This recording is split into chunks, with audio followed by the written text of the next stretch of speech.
Howdy. Welcome to Ausgrave Royalty. I am Justin. Welcome to the video. As you've seen from the title, this is one of my more self-indulgent videos.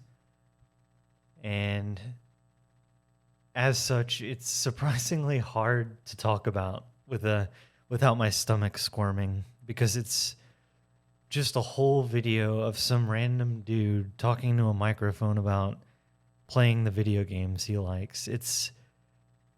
I'm not used to such shameless self-expression of my opinions. It feels like an abuse of power in some way. And let me know in the comments below. Please feel free to rip me to shreds about doing it. And yet, it is my channel, and I have said that these are wildcard videos that release along the more structured videos, so I can use the platform how I like. That being said, I'm flirting with shamelessness here. But anyway, with that long irrelevant rant out of the way, yeah, let's talk about video games. Where to begin, huh? So, for me, I'm 37. I grew up on arcade games and like the old Teenage Mutant Ninja Turtles, X-Men, that have since been revived, I think. Kind of the Streets of Rage style kind of games, along with like a lot of shooters like Galaga and all that, and Street Fighter 2 was a big one for me. Yeah, a lot of the NES and SNES and original Game Boy titles. Silkworm was one of my favorite NES titles. It was a shooter where you could play as like a Jeep with a Gatling gun mounted to it, or an airplane, I think, or helicopter, yeah. Yeah, of course, the infamous Battletoads always got creamed on that race. But still came back again and again. The sweet, naive innocence of childhood, where you can play Battletoads repeatedly, unironically, and still have fun with it. So that was like a lot of the early era, a lot of like really high action games. And then I would say next, yeah, I guess the big moment, and I've had many problems in my life. I've done many stupid things. But I thank God, I thank the divine entity, whatever, Yog-Sothoth, whoever's up there, that I had the privilege of playing Final Fantasy VII at a very young age. And I was old enough to understand it, but young enough to not completely understand it. And that is actually a good thing. Let me explain. So the reason why like babies cry, obviously they can't speak words, right? Full sentences. They have a need, they have a desire, and they only have one outlet for expression, right? And things typically go on around them that they don't understand. So when you don't have the concepts or the understanding of what's happening around you, it feels elemental and it gets into your bones because you don't know how to intellectualize it, you know? So you're getting raw experience from reality. Like when parents argue in front of their small child, the child still they're still too attached to the parents, and they say, oh, they're arguing because of me. They don't know that separation of identity. So there's like a elemental right into the bones that's like that experience hits them with. And I was young enough to like have like the last of that, maybe entering young adulthood, or young adolescence. And so I didn't quite understand all of what was happening, but that was actually a good thing because because the themes and the aesthetics of FF7 went right into my bones. It's weird to think that because I didn't understand it, it had more of an aesthetic impact on me.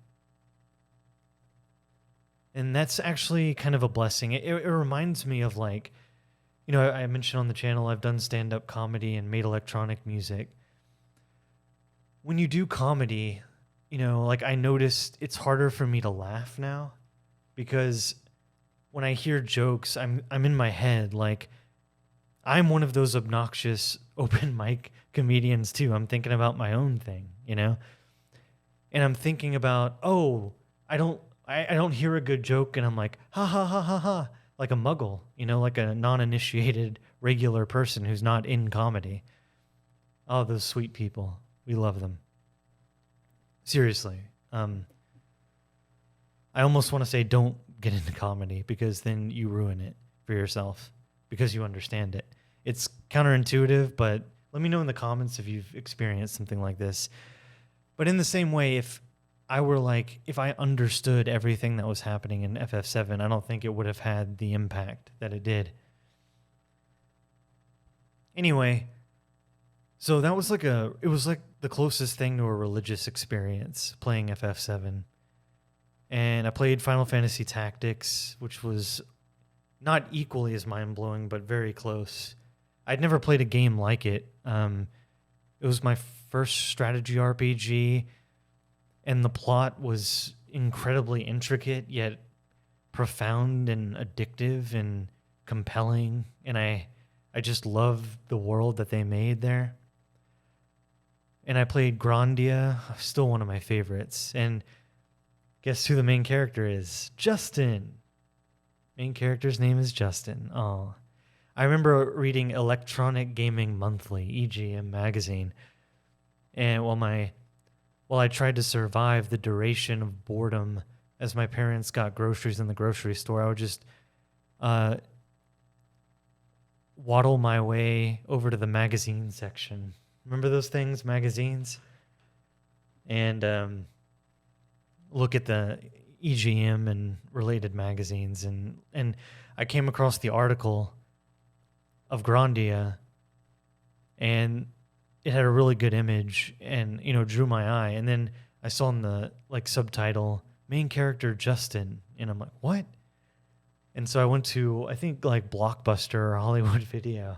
Oh, different times, man. Yeah, I fell in love with that game instantly, and Fina is still one of my favorite heroines. And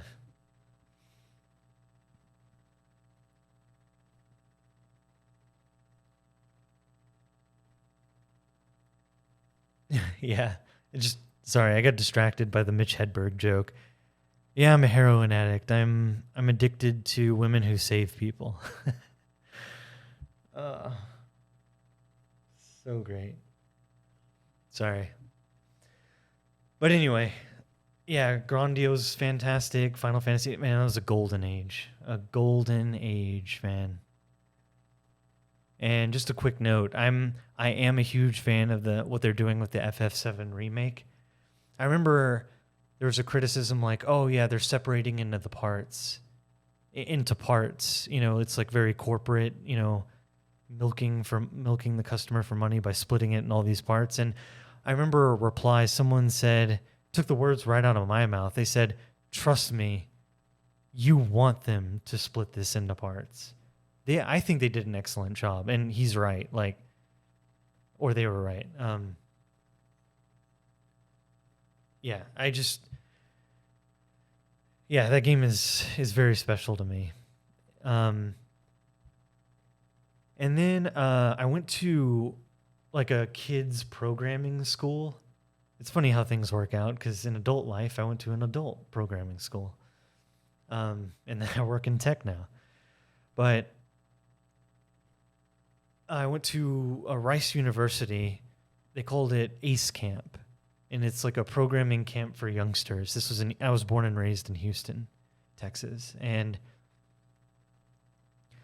that's actually where I met one of my best friends. We're still friends today. Whew, wow. 18 years going. And it's one good thing about being agreeable.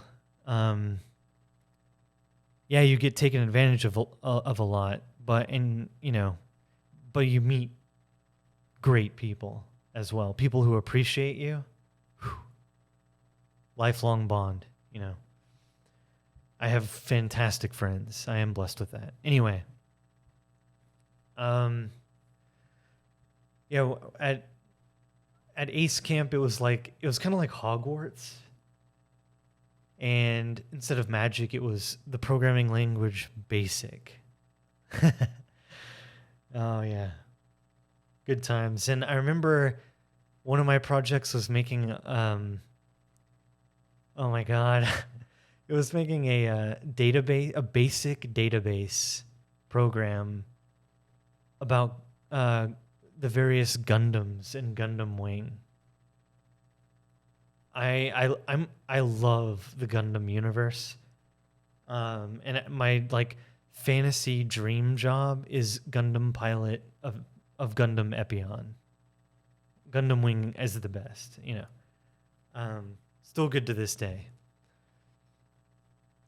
Zek's great villain, and the scene where Epion comes out of the castle and just, oh man, it's wonderful. It's glorious. I am a huge fan though. If I may rant on, well, no, I'll save that for another video. But I was just gonna say, I Hathaway on Netflix was decent. I gotta say, it felt a little light on substance, and it was very melodramatic. I know that's anime, whatever. Calling anime melodramatic is an understatement. I get that. But what I really want to say is they did an incredible job with the animation and the scale of the Gundams. I love that delicious grittiness that they put in there. I'm divided though because I also love the zany, out of control, less realistic style as well, like in Gundam Wing. It kind of had a medium between that. Anyway, I have a video about anime, another wildcard video coming out. I'll talk about that more. But anyway, yeah. So at Rice Camp or at Ace Camp, StarCraft had just come out, and it was sweeping, my entire generation. And it was another thing. I've had some glorious gaming experiences. Fate delivered those to me, and I appreciate them. Playing StarCraft with a bunch of people I could see, not online.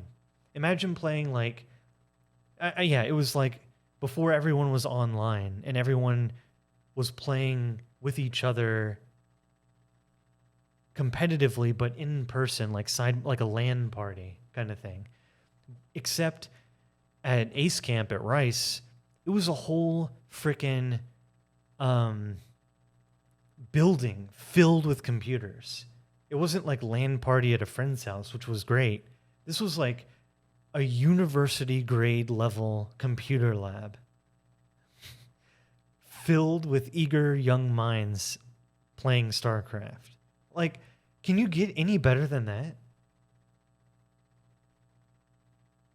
All you need now is pizza and Mountain Dew, and you've got the ultimate fantasy for a young kid.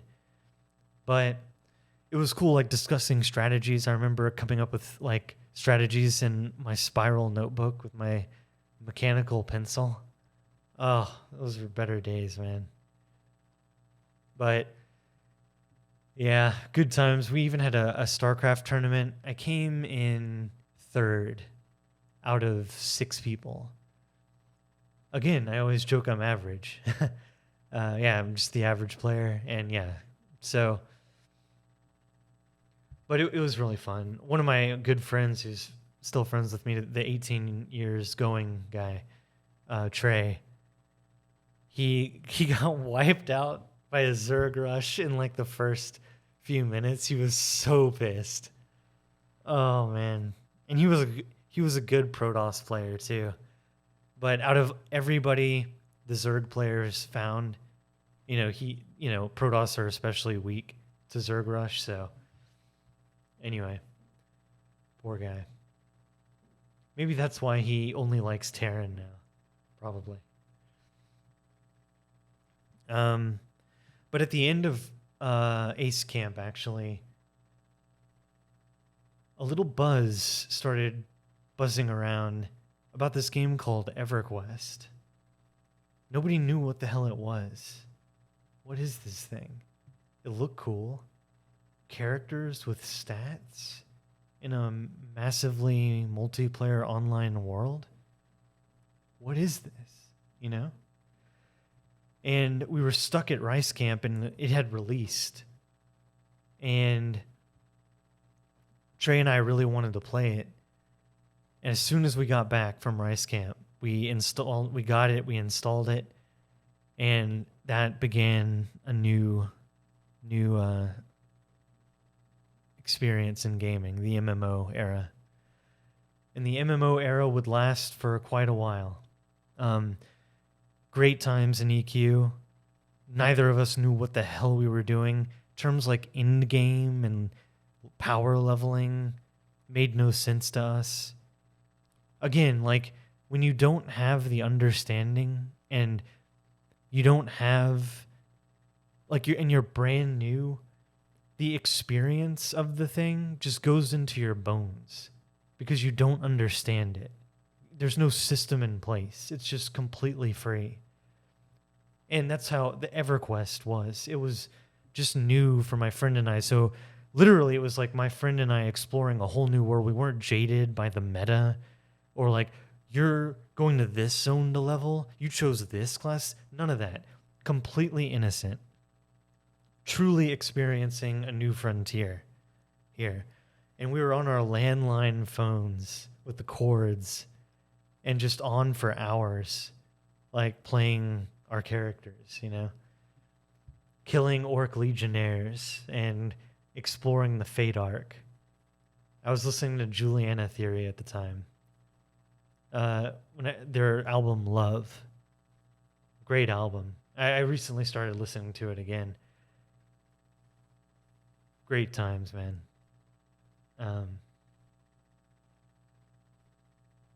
Yeah. And then from there, the whole MMO community, if it migrated all at once to Final Fantasy XI when it came out. Again, good memories. Oh, by the way, never reached endgame in EverQuest. I never did. I was too busy exploring and stuff. Isn't that quaint? There's an argument to be made, a good argument, to say that the game in MMOs doesn't really begin until you reach max level, And to think I spent hundreds of hours in EQ unironically enjoying myself not leveled to max. It's just crazy to think about how things have changed. And then FF11, and I've spoken on other videos that I kind of see myself as the bard, as in being agreeable, and that's like the role agreeable people play. We just make everything better around us. And ironically, I played a bard in FF11. I loved bard. I love the spell animation, still unmatched in any the way the heat wave kind of mirage would flow out as you played the song and it went to your team and all that. And yeah, this was before like Dungeon Finder and stuff, so it was a nightmare finding a party in that game. Just a lot of waiting around. And now I was getting old enough to get a little bit more jaded, and like I got other things to do other than spend all this time in LFG. I think I got like the, what is it, Kazam airship pass, and the Kazam jungle or whatever it was right after you land. I don't know what it was, but I could not find a party for the life of me to do anything and move forward at all. And that's where I hit my limit. And then after that, the great World of Warcraft. And obviously it's kind of where it's at, for better or worse, mostly worse. But, you know, there's a reason, like, you cannot deny the greatness of World of Warcraft. Even if you don't like it, you got to respect what it was, what it did for MMOs.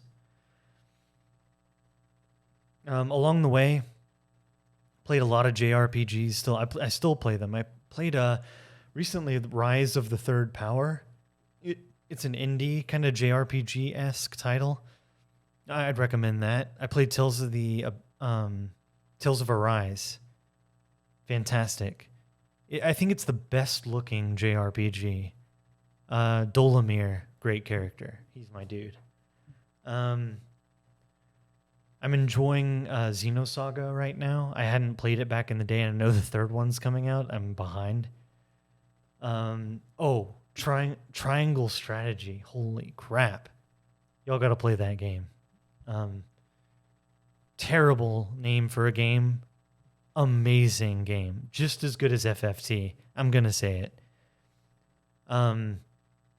The story and characters were better in FFT, in my opinion, but the polish and the lessons learned and the gameplay experience in Project Triangle is superior. And whoever was involved, whoever directed that, like, they freaking learned like the lessons of SRPGs and made them known. And it's just a game that it seems like there was a lot of care put into it. I'm ranting now, but I think it's game of the year. For Elden Ring, please play Triangle Strategy. And again, I'm biased. I've never been a fan of open world games. Whenever I hear, I think it was Hironobu Sakaguchi, the creator of the original Final Fantasy. I think it was him. He said, like, we don't like open world because you can't tell a compelling story if you have an open world. I totally agree. Like, I respect, like, making your own story and all that, but I can't hide from myself. And the thought always is, like, no matter what of my stories that I make for myself in this open world, they've all been planned for already. So I might as well play a linear game. Hello? Let me know in the comments, but an open world game is just a more annoying linear game. You know? Am I missing something? I'm probably missing something. That doesn't mean I don't respect, you know, like, I enjoyed the little that I played of Ghost of Tsushima. I want to play more of that.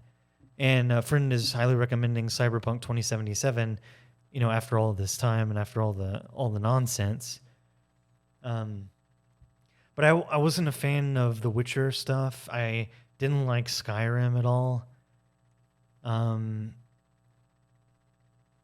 Yeah, I like fighting games. The problem is, like, the no-lifers have kind of ruined it, where you leave yourself one opening and then all your life is gone. And it's like, is this enjoyable? I don't know if this is enjoyable. So I like playing arcade, like, fighting games, and not like Tekken or Mortal Kombat. Like, I like the anime stuff, like Guilty Gear.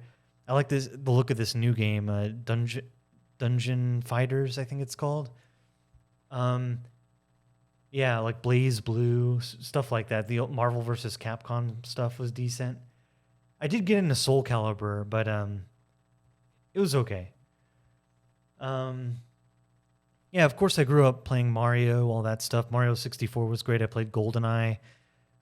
Played the original Halo a lot.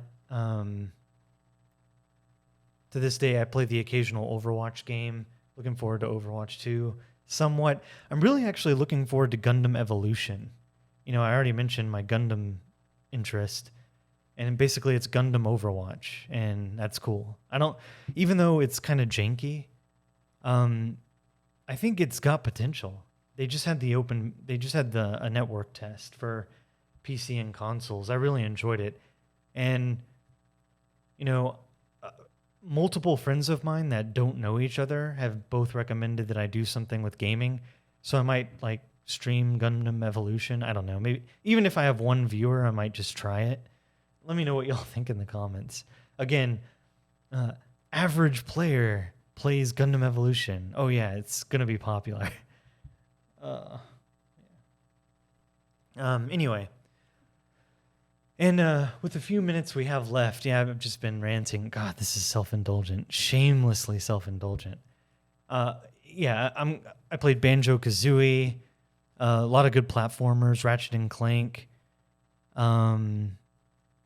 I'm really now interested in like heavy narrative games, like slowing things down. I never played Alan Wake, so I want to go through that. Heavy Rain, Control, and there's others.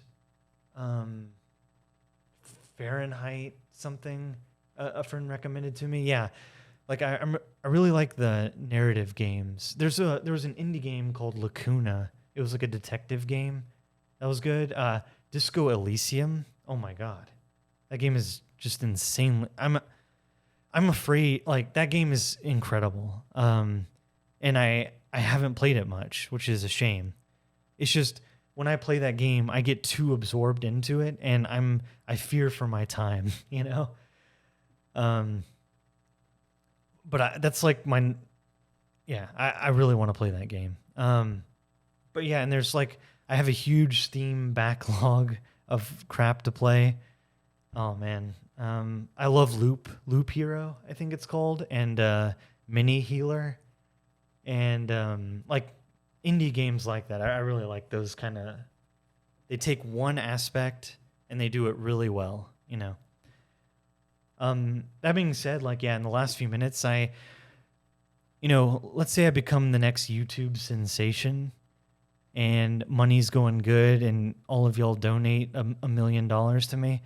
I've written the systems and the plots and sketched out a lot of stuff for several games of my own that I'd want to create.